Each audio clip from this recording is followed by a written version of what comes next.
చూస్ country delight live better. ఇప్పుడే country delight app ని download చేసుకోండి. ఫస్ట్ నాన్నకు వ్యతిరేకంగా కనుముక్కల చెన్నారెడ్డి అంటే మీ నాన్నగారు సమితి ప్రెసిడెంట్ గా పోటీ చేశారు, నాన్నకు వ్యతిరేకంగానే అని అంటారు కారా?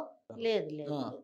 తాత సర్పంచ్, ఆ, మా నాన్న వాళ్ళ నాన్న. ఆ. మళ్ళీ నాన్న వచ్చి సమితి ప్రెసిడెంట్. సమితి ప్రెసిడెంట్ వీళ్ళతో కలిసి చేశారు అప్పుడు అంతా వర్కులు. కలిసే అంతా చేశారా? కలిసే చేసినారు. శ్రీరాములు గారు కానీ ఆ. మొన్న నారాయణ రెడ్డి గారు నాన్న అంతా కలిసే చేసినారు. ఫ్యాక్షన్ లేదన్నా. అసలు మీకు పరిటాల శ్రీరాములు కుటుంబానికి డైరెక్ట్ గా ఏమీ లేదు, మీరు మద్దల చెరువు కుటుంబానికి బలంగా నిలబడ్డము, వాళ్ళకి అండగా నిలబడ్డముతోనే మీ కుటుంబం కూడా నష్టపోయింది అంటారు. ఇప్పుడు నేను అది చెప్పను. ఓకే, మీరు అడిగే ప్రశ్న బట్టి ఆ సందర్భం వచ్చిన నేను చెప్తా ఒకటి. ఎక్కడ వీళ్ళిద్దరికి గ్యాప్ లేదు, వాళ్ళకున్న కుటుంబంలో మీరు మద్దల చెరువు కుటుంబానికి అండగా నిలబడ్డముతోనే ఇటు మీ కుటుంబం అటు ఆ పరిటాల కుటుంబం రెండు నష్టపోవాల్సి వచ్చింది. ఇప్పుడు పరిటాల రవి గారు మా చెనిక్క మిషన్లో పనిచేసేవారు. శ్రీరాములు గారు కానీ ఏదైనా వర్కులు ఇప్పుడు కళ్ళు అంగళ్ళు అవన్నీ ఉన్నాయి కదా, అప్పుడు వాళ్ళు కృష్ణారావు అనేవాళ్ళు చేసుకునేవాళ్ళు. ముందు కమ్మోళ్ళు చేసుకుంటాను. నాన్న ఎంఏ సమితి ప్రెసిడెంట్ అయిన తర్వాత బోయ కురబోలకు ఇచ్చుతా వచ్చారు. అదే అటు క్యాస్ట్ ఈక్వేషన్తో ఒకటైనారు. ఏమి ఇచ్చుకుంటూ వచ్చారు? అప్పుడు సారా కళ్ళంగళ్ళని ఉన్నాయి కదా, అవునవును, అవి అట్లాంటివి. అప్పుడు క్యాస్ట్ను మార్చినారు. బోయ వాళ్ళకు కురబ వాళ్ళకి ఇస్తాము, ఎప్పుడు మనమే చేసుకుంటే ఎట్లా అన్నట్టు వాళ్ళకి ఇచ్చారు. అది కొంచెం ఇష్యూలు జరిగినాయి. ఓకే, ఆ ఇష్యూలో జరిగిన గొడవలు చిన్న చిన్న ఇష్యూలే అది చిరిగి గాలివానలు అయినాయి. కుటుంబాలకే ఇదైంది. అంటే పరిటాల కుటుంబం కన్నా వారసులు ఉన్నారు, మద్దల చెరువు కుటుంబానికి ఒక వారసుడు మిగిలారు, అంటే సూరి గారి కుమారుడు ఇప్పటికీ ఉన్నాడు, ఇంకా వాళ్ళ కజిన్స్ వాళ్ళు ఉన్నారు. కానీ ఇక్కడ సానే కుటుంబానికి వారసులు లేకుండా పోయారు కదా. అసలు అది విన్నప్పుడు ఎలా అనిపిస్తుంది మీకు? అంత పెద్ద కుటుంబం నుండి వచ్చిన మీకు అసలు వారసులు లేకుండా పోయారు. వాళ్ళే ఉంటే మేము ఇక్కడ ఎందుకు వచ్చేస్తాం? వాళ్ళు వారసుల్ని ముందర పెట్టుకొని మేము నడిపించింది కాదు. అంటే రమణారెడ్డి గారు చనిపోయే సమయానికి ఆయనకు వివాహమై ఉంది, ఆయనకు అప్పుడు పిల్లలు లేరు ఇంకా? లేదంటే సంవత్సరం నాన్నెళ్ళాయి. ఓకే, పెళ్ళైన సంవత్సరం రోబులరెడ్డి గారికి పెళ్లి కాదు, పెళ్ళి కాదు. అంటే మీకు నారాయణరెడ్డి గారికి రమణారెడ్డి గారికి మాత్రమే పెళ్ళయింది. రమణాన్న అంటే చెల్లెళ్ళకి అయిన తర్వాత అన్న చేసుకోండి. ఫస్ట్ మీకు అయిందా? నాన్నగారు నాకు చేశారు, రమణాన్న చెల్లెళ్ళకి చేశారు. చేసుకున్న తర్వాత అన్న చేసుకోండి. ఓకే, అంటే మీకు పెళ్లి అయింది తర్వాత మీ తర్వాత ఉషమ్మకి అయిందా? అన్న రమణాన్నే చేసి ఉషమ్మకు రాధమ్మకి ఇద్దరికి ఒకేసారి చేశాడు అన్న. చేసి మళ్ళా రమణారెడ్డి గారు పెళ్లి చేసుకున్నాడు. ఆమెది ఏ ఊరు? ఆమెది కర్నూలు జిల్లా వెల్దుర్తి. ఆమె పరిస్థితి ఏంటి ఇప్పుడు? మ్యారేజ్ చేసుకునేది. మంచి పని చేశారమ్మా మీరు, పాపమ్మ చిన్న వయసు చాలా మంచి పని చేశారు, చాలా గొప్ప గుణం అది. ఎందుకంటే చేసి అమ్మాయి జీవితం నాశనం కాకుండా అలా ఎవరికి ఇట్లా పరిస్థితి రాకూడదు, మన శత్రువు కానీ ఇలాంటి పరిస్థితి రాకూడదు. అదే కదా ఇక్కడ వచ్చింది. ఆ రోజు పరిటాల శ్రీరాములు హత్య, పరిటాల హరి ఒక ఎన్కౌంటర్ జరిగిపోయి ఉంటే ఈ రక్త చరిత్ర అనేది ఉండేది కాదు కదా అనేది అందరూ మాట్లాడుతున్న ప్రశ్న. అయినా రెడ్డి అని తెలంగాణ ఆయన పరిటాల హరి ఇద్దరు ఒకే మాదిరిగా ఉండరు, సేమ్.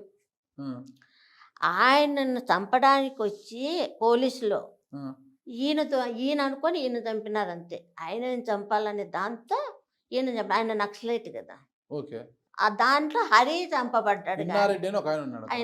అయినారెడ్డి ఆయన చంపడానికి వచ్చి పోలీసుల్లో ఈయన అనుకొని ఈయనని చంపినారు, అయినారెడ్డి అనుకొని హరిని చంపినారు. కానీ దానికి వాళ్ళకు ఎవరికి సంబంధం లేదు. అంటే మామూలు మనము సినిమాల్లో అంటే వెండితెరపై మనం చూసినప్పుడు శ్రీరాములు చనిపోయిన తర్వాత పరిటాల హరి దళంలోకి వెళ్ళి ప్రతీకారచత రగిలిపోతుంటారు. ఆ క్రమంలోనే నారాయణ రెడ్డి గారు, చెన్నారెడ్డి గారు అంతా కలిసి పోలీసులను అడ్డుపెట్టి చంపించారనేది మనం చూపిస్తామా? ఓకే, అయినారెడ్డిని చంపడానికి పోలీసులు వచ్చినారు, కానీ ఆయన ఈయనిద్దరు ఒకే దుస్తులు ఒకే ఇదిలో ఉన్నారు, అప్పుడు చంపినారు అంతే. కానీ హరిని చంపాలని చంపలే, అయినారెడ్డిని పోలీసు కాల్పులు అయినారెడ్డిని చంపడానికి వచ్చినారు. ఒక నక్సలైట్ ఆయన, రాడికల్ అనుకుంటా. ఆయన చంపడానికి హరి బలైనాడు, కానీ వీళ్ళకి సంబంధమే లేదు. ఊరికి సినిమాలు ఏందన్నా నువ్వు చెప్తే తిత్తావు, నేను చెప్తే తిత్తారు. ఇప్పుడు రక్త చరిత్ర తీసిన యాది నిజం ఉందిన్న ఒక్కటి చెప్పండి. సినిమా రక్త చరిత్రలో అంటే రక్త చరిత్ర చూపించిన మేరకు కావచ్చు, వ్యవస్థలో కొంతమంది చెబుతున్న మేరకు కావచ్చు, మీ సోదరుడు ఓబుల్ రెడ్డి అంటే ఉమ్, ఒక నరరూప రాక్షసుడు, ఉమ్, అసలు అబ్బో మానవ జన్మలో ఇంతటి క్రూరులు ఉంటారా ఉమ్, అనే విధంగా చూపించారు. ఉమ్, అది కేవలము చిత్రీకరించబడిందా, ఉమ్, లేదంటే నిజంగా ఉమ్. మీ తమ్ముడికి అలాంటి లక్షణాలు ఉండేటివా? ఓబుల్రెడ్డి 4 ఏళ్ల వయసులో ఉన్నప్పుడు రేపు ఎక్కడన్నా చేయగలడా? 4 ఏళ్ల వయసా? ప్రత్యర్థులు అదే చెప్పారు. ఒక టీవీ న్యూస్లో, ఒక టీవీ ఛానల్లో.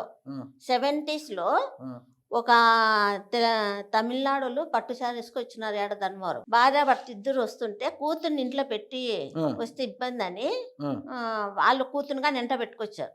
ఆ, ఎంటకొస్తే షాపులన్నీ తిరిగారు. అప్పుడు ఇట్లా హోటల్స్ లాడ్జులు లేవంట. ఆ, ఎవరో ఇంట్లో భోజనం పెడితే ఆడ తిని పడుకునేవాళ్ళంట. ఆ, ఆ టైంలో ఆ తల్లిదండ్రిని కట్టేసి ఎవరో రేప్ చేశారు. ఆ. అప్పటికి ఓబుల్రెడ్డికి 4 ఏళ్ల వయసు. ఓకే. అది ఎట్లా ఓబుల్రెడ్డి చేస్తాడు నేను అడుగుతా, చెప్పండి ఎట్లా చేస్తాడు? 70s లో జరిగినది అది. 70s అప్పుడు 4 ఏళ్ళు ఉంటాయి, 3 ఏళ్ళు ఉంటాయి. ఓబుల్ రెడ్డి గారు ఎప్పుడు జన్మించారు? 68. 1968. ఓకే. ఎట్లా చేస్తారు? ఎగ్జాంపుల్ నేను చెప్తున్నా. మరి ఇంకొక రేప్ అంటారా, అదేది గ్యాంగ్ రేప్ అన్నది చెప్పారు కదా, దాంట్లో చెప్పుదునా. ఆ ఫస్ట్ ఏం చెప్పారు, ఓబుల్రెడ్డి వాళ్ళ చెనిక్కాయ మిషన్కి ఎదురుగా మార్కెట్ యార్డ్లో జరిగింది అన్నారు. ఓబుల్రెడ్డి చెనిక్కాయ మిషన్ ఆపోజిట్లో మార్కెట్ యార్డ్ ఉండడం వాస్తవమే. ఓబుల్రెడ్డి చేశాడా చెప్పండి? ఓబుల్రెడ్డి ఆ రోజు వాస్తవంగానే ఓబుల్రెడ్డి లేడాడ. అది ఒక మన రఘు అనేవాళ్ళు ఎవరెవరు పోయారని చూశారని విట్నెస్గానే వచ్చింది. అది పేపర్లో నెక్స్ట్ డే ఏమొచ్చింది, కాంగ్రెస్ వాళ్ళు చేశారన్నారు కానీ పేరు కానీ రాలే పేపర్లో. ఓబుల్రెడ్డి ఉందనుక ప్రతి ఒక్కటి ఇట్లా ఓబుల్రెడ్డి ఉన్నాడు కేసులో అని ఎవరు చెప్పింది లేదు. ఆయన చనిపోయిన తర్వాత ఓబుల్రెడ్డి చేశారు. రాను అదేదో చెప్తారు చూడు, చూశారు, చేశారు, పెట్టారు అనే దాంట్లో చేశారని లాస్ట్కి చెప్పేసి. ఒక ప్రభుత్వ ఉద్యోగం అంటే ఒక పంచాయతీరాజ్ డిఈ అనుకుంటా, వాళ్ళు వస్తే వాళ్ళ భార్యని అతన్ని కట్టేసి వాళ్ళ భార్యని బలవంతంగా రేప్ చేశారనేది కూడా రేప్ చేశారు జరిగింది. అది జరిగింది వాస్తవంగా జరిగింది. నాకు తెలియదు, అంటే వినబడ్డం మాత్రమే. అదే అబద్ధము నిందాలు. ఇప్పుడు ఈ విషయం మనం మాట్లాడుతున్న ఆ ఇంజనీర్ భార్య కానీ ఆ ఇంజనీర్ కానీ చాలా సఫర్ అవుతారు. ఇప్పుడు చంద్రబాబు నాయుడు భార్యను ఎలా అంటున్నారో ఆవిడ ఇంజనీర్ భార్య ఇప్పుడు ఎంత బాధపడుతుంది. ఈ విషయం మనం ప్రస్తావన తీస్తే అది జరగనే లేదు వాస్తవంగా.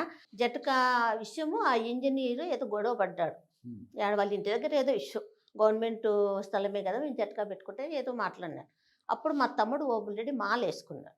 ఈ పెరిగెంటేసు ఇప్పుడు ఏదో చూసి రాపోరని పంపిస్తున్నాడు. వీడేదో కొంచెం బూతులు మాట్లాడినాడు ఎవరు వెంకటేష్. అదే ఆ భార్యను ఏమనలే అంటే ఆ భార్య వచ్చి తిట్లు తిట్టినారేదో నీ అమ్మ నీ వారేదో ఆ తిట్లు ఏదో వచ్చినాయంట, మాట్లాడారు. అంతవరకే అది జరిగింది. ఇది అంతవరకే అది జరిగింది. కానీ ఏం చేశారు లాస్ట్కి ఇంజిన్ భార్యనే ఎత్తకపోయినారని చెప్పారు. చూపించమండి, అది ప్రూవ్ అయితే నేను ఒప్పుకుంటా. అసలు జరగనే లేదన్నది. ఏ భార్యాభర్త గొడవ జరిగినా ఓబుల్రెడ్డి చేసినాడు. అన్నదమ్ములు గొడవలు, భూముల దగ్గర పంచాయతీలు జరిగినా ఓబుల్రెడ్డి గొడవలు చేసి, ఎవరు చచ్చిపోయినా ఓబుల్రెడ్డి. అది అలవాటు అయిపోయింది ఓబుల్రెడ్డి. సుమన్ టీవీలో మీ పర్సనల్ అండ్ బిజినెస్ ప్రమోషన్స్ కోసం కింది నెంబర్కి కాంటాక్ట్ చేయండి.